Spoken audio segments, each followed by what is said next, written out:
নিজের ইনকামের টাকা দিয়ে নিজের আরও একটা ছোট্ট স্বপ্ন পূরণ করতে যাইতেছি। নিজের এই ছোট্ট ছোট্ট স্বপ্নগুলা নিজের টাকা দিয়ে পূরণ করতে সত্যিই অনেক ভালো লাগে।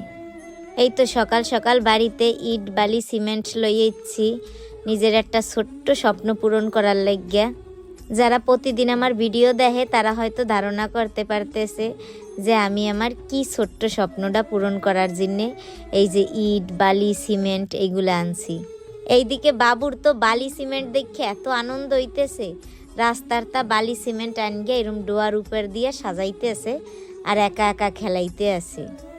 বাবু সারাদিন বাড়িতেই থাকে, বাড়িতে বেশি একটা বাইর করা হয় না। এই কারণে যদি কোনো সময় একটু বাড়িতে বাইরানোর সুযোগ পায় তাইলে তো তার খুশির সীমাই থাকে না।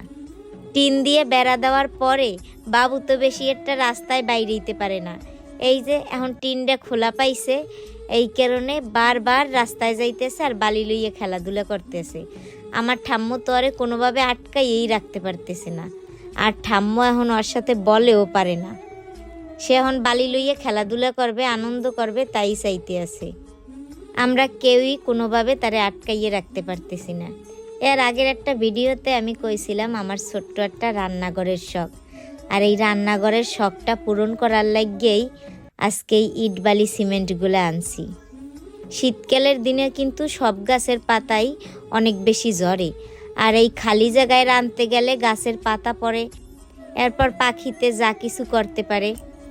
এই চিন্তা করিয়া ছোট্ট একটা রান্নাঘর বানাবো। যেহেতু আমার বাড়িতে জায়গার স্বল্পতা আছে, আর এই স্বল্প জায়গার ভিতরেই ছোট্ট একটা রান্নাঘর বানাবো। অবশ্যই রান্নাঘরটা কেমন হয় দেখতে হইলে আইডি রিম্পার সাথেই থাকতে হবে। এখন চেষ্টা করব এইটুক জায়গার ভিতরেই সুন্দর একটা ছোট রান্নাঘর উডেন গের। তো সবাই অনেক বেশি ভালো থাকবেন, ধন্যবাদ সবাইকে।